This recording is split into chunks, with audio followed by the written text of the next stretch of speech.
మీ business ఏదైనా మీ ఊర్లో promotion చేయాలంటే అది సుమన్ టీవీతోనే సాధ్యం. ఇప్పుడే సంప్రదించండి.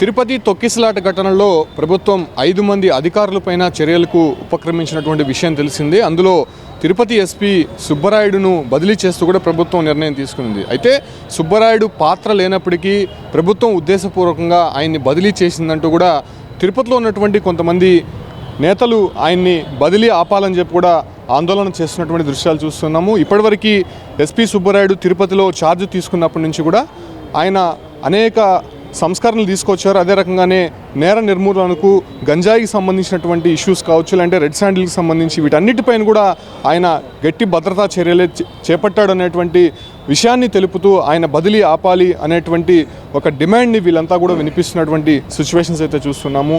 ఇక్కడ ఉన్నటువంటి కిరణ్ ఉన్నాడు, ఆయనతో మాట్లాడదాం. సార్, ఏంటి అక్కడ జరిగినటువంటి తప్పిదం? 6 మంది చనిపోయారు, ఆయనే ఇన్ఛార్జ్గా ఉన్నారు కాబట్టి ఆయన బదిలీ చేయాల్సి వచ్చిందని కూడా ప్రభుత్వం చెప్తుంది. సార్, ఇక్కడ ముందుగా భక్తులకు అందరికీ తిరుపతి వాసిగా మేము మీకు క్షమాపణలు తెలుపుతున్నాం. బయట చనిపోయిన వాళ్ళ కుటుంబాలకు అందరికీ మేము ప్రగాఢ సానుభూతి కూడా తెలియజేస్తున్నాం. ఇక్కడ జరిగిన సంఘటన ఏదైతే ఉందో ఈ సంఘటనకి ఎస్పీ గారి యొక్క బదిలీ అనేది న్యాయమైంది కాదు. ఎస్పీ గారి యొక్క బదిలీ ఈ సంఘటన మీద జరిగింది కాదు, వేరే కోణాలు ఏదో ఉన్నట్టున్నాయి, దాని ద్వారానే ఎస్పీ గారి యొక్క బదిలీ జరిగినట్టుంది. ఎందుకురా అంటే ముందుగా ప్రశ్నించుకోవాల్సింది ఏమరా అంటే అక్కడ జరిగిన సంఘటన ఎప్పుడైతే పార్కులో 8 గంటలకు కరెంట్ ఎందుకు తీశారు, తీసినా కానీ ఇన్సిడెంట్ జరిగినా కానీ ఆ రాత్రి అంతా కూడా కరెంట్ ఎందుకు ఇవ్వలేదు, లైట్లు ఎందుకు వేయలేదు, దీనికి బాధ్యులు ఎవరు? మేజర్ ప్రాబ్లం ఎక్కడొచ్చిందంటే ఫస్ట్ ప్రాబ్లం కరెంటు తీసేయడం, రెండవది అక్కడి నుంచి ప్రజలను అంటే బయటకు తీసుకురావడానికి ప్రయత్నించినటువంటి అధికారులు ఎవరు, వాళ్ళది మేజర్ ప్రాబ్లం. ఇంకా చెప్పాలి అని అంటే ఇది టీటీడీ యొక్క వైఫల్యం. యువ గారు జేఓ గారు ఎందుకంటున్నాంరా అంటే ఉదయం 5 గంటలకి టికెట్లు ఇస్తామని చెప్పడం ఇదేమన్నా స్వామివారికి జరిగే సుప్రభాత సేవ అండి? ఉదయాన్నే 3 గంటలకి 4 గంటలకి 5 గంటలకు పెట్టడానికి భక్తులు రాత్రంతా ఎక్కడ ఉంటారు? బయట రాష్ట్రాల నుంచి వచ్చే వేలాది లక్షలాది మంది భక్తులు నువ్వు ఉదయం 5 గంటలకు పెడితే వాళ్ళు లైన్లోకి రావడానికి ముందుగా వస్తే రాత్రంతా వాళ్ళు ఎక్కడ స్టే చేయాలి? దానికి ఎటువంటి అరేంజ్మెంట్స్ చేయనటువంటి టీటీడీ మీద బాధ్యత తీసుకోవాలి.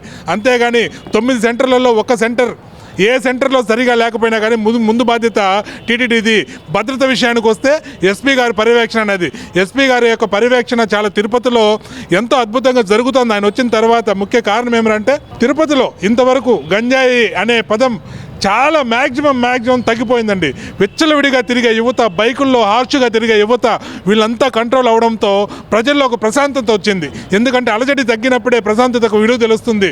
దానికి నిదర్శనం మొన్న జరిగినటువంటి జనవరి 31 నైట్ రచ్చగా బైకులతో విపరీతమైన హౌండ్లతో కేరింతలతో గడిపే తిరుపతి చాలా ప్రశాంతంగా ఉందంటే దానికి ఎస్పీ గారి యొక్క ముందస్తు చర్యలు, ముందస్తు హెచ్చరికలు తిరుపతిని ప్రశాంతంగా పెట్టాయి. కాబట్టి ఈ ఒక్క కారణం చూపించి ఎస్పీ గారిని బదిలీ చేయకుండా దయచేసి ఎస్పీ గారిని తిరుపతిలోనే పెడితేనే తిరుపతి ప్రశాంతంగా ఉంటుంది, గంజాయి పూర్తిగా నిర్మూలించబడుతుంది.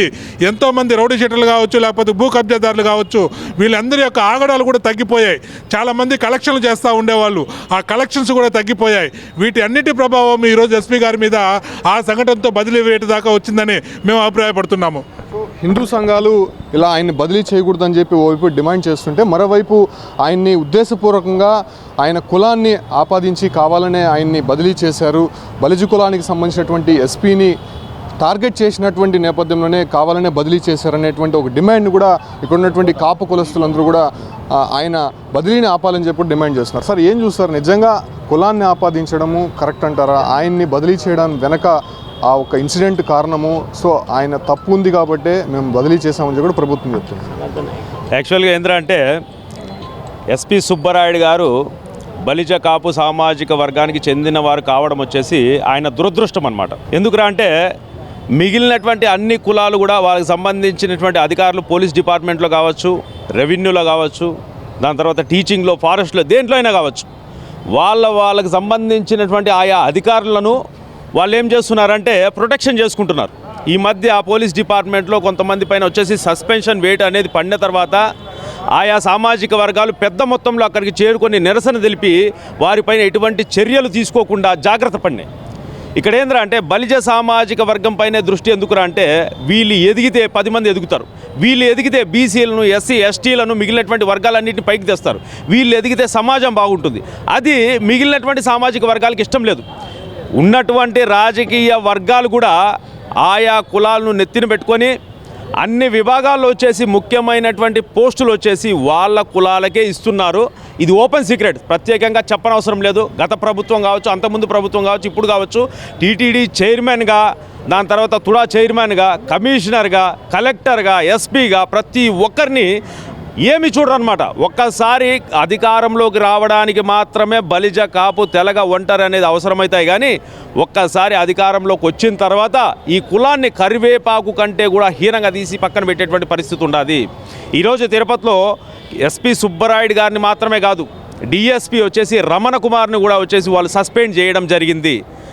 మిగిలినటువంటి కులాల విషయంలో వచ్చేసి అంత తీవ్రమైనటువంటి ప్రతిస్పందన ఎందుకు ఉండదు? బలిజ కులం అంటే తిరిగి స్పందించదని చెప్పేసి మీ యొక్క ఉద్దేశమా?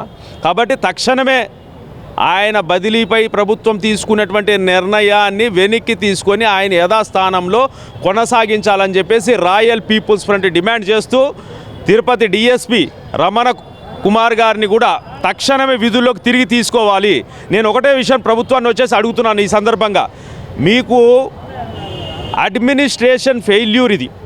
9 సెంటర్లు పెట్టినారు అంటే వైకుంఠ ఏకాదశి ప్రపంచవ్యాప్తంగా ఉన్నటువంటి భక్తులందరూ వస్తారు. ఇక్కడ ఎంత హడావిడి ఉంటుంది, ఎంత రద్దు ఉంటుంది అనేటువంటి విషయం మీకు తెలియదా? టీటీడీకి మీరు 9 కౌంటర్లు పెడతారా? దాని తర్వాత వీఐపీలకు, ఎమ్మెల్యేలకు, మినిస్టర్లకు మీరు ప్రిఫరెన్స్ ఇస్తారా? వాళ్ళకు ప్రిఫరెన్స్ ఇచ్చేసి సామాన్య భక్తులను పక్కడం పెట్టడం వల్ల ఈరోజు ఈ ప్రమాదం జరిగింది. 20 కౌంటర్లు పెడితే తప్పే ఉంది. ఎక్కడో కుంభమేళాలో వచ్చేసి వెంకటేశ్వర స్వామి యొక్క గుడి కడతా అంటున్నారు మీరు. ఇక్కడ తిరుపతిలో వచ్చేసి ఒక 10 సెంటర్లు ఎక్స్ట్రా పెడితే ఈరోజు వచ్చేసి 10 మంది ప్రాణాలు కాపాడినటువంటి వాళ్ళు అవుతారు కదా. మీకు వచ్చేసి 20 సెంటర్లు పెట్టిన తర్వాత పోలీసు వాళ్ళు దానికి సెక్యూరిటీ అనేది కల్పించకపోతే అప్పుడు మీరు పోలీసులు మాట్లాడాలి. అంతేగాని మీరు 9 సెంటర్లు పెట్టి ఆ 9 సెంటర్లో కూడా ఈరోజు అక్కడ పోలీసులు లేకుండా ఉంటే పరిస్థితి ఏంది? ఎంతమంది పోలీసులు అనేటువంటి వాళ్ళే అక్కడ లేకపోతే, ఎస్పీ సుబ్బరాయుడు గారు వచ్చేసి తన విధులు కరెక్ట్గా నిర్వహించకపోతే ఏంది పరిస్థితి? ఆ విషయం ఆలోచించుకొని ఎక్కడన్నా ఎవరిపైన తీసుకోవాల్సినటువంటి చర్యలు, ఎవరినో సస్పెండ్ చేయాల్సింది పోయి వీళ్ళని వచ్చేసి ట్రాన్స్ఫర్ సస్పెండ్ చేయడం పూర్తిగా అన్యాయము. ఈ కులం పైన వచ్చి దాడి అని చెప్పేసి బలిజ, కాపు, తెలగ, ఒంటరి ఆర్గనైజేషన్ రాయల్ పీపుల్స్ ఫ్రంట్ తరపు నుంచి ప్రభుత్వాన్ని హెచ్చరిస్తూ వీళ్ళు తిరిగి వచ్చేసి యథాస్థానంలో కొనసాగించాలని చెప్పేసి డిమాండ్ చేస్తూ జై ఆర్పిఎఫ్, జై కృష్ణదేవరాయ. ఒకటి టీటీడీ చైర్మన్ కావచ్చు, లేదంటే ఈవో, అడిషనల్ ఈవో, వీళ్ళపైనే ప్రధానంగా వస్తున్నటువంటి ఆరోపణ అంటే అడ్మినిస్ట్రేషన్ కావచ్చు, లేదంటే అక్కడ చేయాల్సినటువంటి అంశాలకు సంబంధించి ముందస్తుగా వాళ్ళే చర్యలు చేపట్టాల్సింది. బట్ ఎందుకు ఎస్పీని టార్గెట్ చేశారనే విషయం పైన ఏం చెప్తారు? ఏం లేదండి, అందరూ ఏంటి అంటే ఎస్పీ పైన టార్గెట్ ఎందుకు చేశారు అంటే ఎవరో ఒకరిని బలిపశువు చేయాలి. ఆ బలిపశువే బలిజ అధికారి అయిన ఎస్పీ గారు అయ్యారు. ఎందుకంటే ఇది బయట వచ్చే సెక్యూరిటీ ఏంటి అంటే ఇది ఒక వలయం. ఈ క్రౌడ్ మేనేజ్మెంట్ ఎలాగ చేయాలి అనే దానిపైన అధికారులకు కానీ పోలీసు అధికారులకు కానీ ముందే ప్రిపేర్డ్నెస్ లేకపోవడము. ఇందాక మన రెడ్డిశేఖర్ గారు చెప్పినట్లు, రాయల్ గారు చెప్పినట్లు 20 కౌంటర్లు వైడ్గా చేయగలిగితే క్రౌడ్ మేనేజ్మెంట్ అద్భుతంగా జరిగేది. మనకు ఇది మరొకసారి మనం చూసుకోవాల్సిన అవసరం ఉంది. టీటీడీ అధికారులు దీన్ని మరింత క్రౌడ్ మేనేజ్మెంట్ పైన కొంచెం ఎక్కువ ఫోకస్ పెడితే చాలా బాగా ఉంటుందనేసి ఉంది. అంటే ఎస్పీ సంబంధించి కింద స్థాయి ఉద్యోగులు ఆయన మాట వినట్లేదు అనేటువంటి ఆరోపణలు కూడా కొన్ని రోజుల నుంచి వినిపిస్తున్నాయి. అది వాస్తవం అంటారు? ఎస్పీ సుబ్బారాయుడు సారు గత 6 నెలలుగా తిరుపతిలో శాంతి భద్రతలు అయితేనేమి, భూ కబ్జాలు అయితేనేమి, గంజాయిని అయితేనేమి, వీటన్నిటిని కూడా సమర్థవంతంగా కంట్రోల్ చేశాడు. సమర్థమైనటువంటి అధికారి. అతను 6 నెలల్లోనే తిరుపతిలో శాంతి భద్రతలు నెలకొల్పడంలో చాలా కృషి చేశారు. అలాంటి వ్యక్తిని బదిలీ చేయడం అనేది కరెక్ట్ అయిన వ్యవహారం కాదు. ఇది ఈ విషయం పైన పునరాలోచించి గౌరవనీయులైన ముఖ్యమంత్రి గారు, డిప్యూటీ సీఎం గారు దీన్ని ఆలోచించి అతని బదిలీని ఆపవలసిందిగా కోరుతున్నాం. ఎందుకంటే తిరుపతి చాలా పవిత్రమైన ప్లేసు. ఇక్కడ శాంతి భద్రతలు చాలా ముఖ్యం కనుక సమర్థవంతమైన అధికారిని ఇక్కడే ఉంచవలసిందిగా మేము కోరుతున్నాం. ఆయనతో పాటు కొంతమంది అధికారులను కూడా ట్రాన్స్ఫర్ చేశారు, కొంతమంది సస్పెండ్ చేశారు కదా. బట్ పర్టికులర్గా ఎస్పీ గారి గురించి ఎందుకు మాట్లాడాలి అంటే ఏం చెప్తారు? డిప్యూటీ సీఎం గారు మహా మేధావి గారు చాలా స్పోర్టివ్గా ఉంటారు. కానీ దుందుడు తిరిగి ఆయన కూడా వెంటనే సస్పెండ్ చేయాలి అని దృక్పథం చాలా చెడ్డది. ఎందుకంటే ఆలోచనతో చేయాలి, కానీ ఉన్న వాళ్ళని టక్ అని చేసేయండి అని చెప్పేసి ఎవరు చేశారో అతని యొక్క డ్యూటీని చక్కగా సమర్థవంతంగా చేసినాడు. ఆయనదేం పొరపాటు లేదు, ఎస్పీ గారిది, డిఎస్పీ గారిది. ఉండేవాళ్ళు ఉన్నారు, వీళ్ళు ఏదో లైట్లు అర్పేసి పిల్లలు తోసేసి క్రౌడ్ని కంట్రోల్ చేయడానికి దారం కట్టి వీళ్ళు టీటీడీ వాళ్ళు బ్రహ్మోత్సవాలకు ఎలా చేస్తారు కంట్రోల్ మాస్ని అలాగే చేసేసి పద్ధతిని చేసే ఉండాలి. ఈఓ గారు, జేఈఓ గారు వీళ్ళు అవన్నీ ఏంటి లేకుండా పాపం వీళ్ళని పైన నెత్తిని వేసేస్తే ఎలాగది ఏదో కుల వర్గానికి ఆపాదించేది కాదండి. కానీ మీరు తీసుకున్న చర్య కొంచెం బాగలేదు, ఆలోచనతో చేయండి. మాదేం కుల వర్గాలకి చేయలేదు.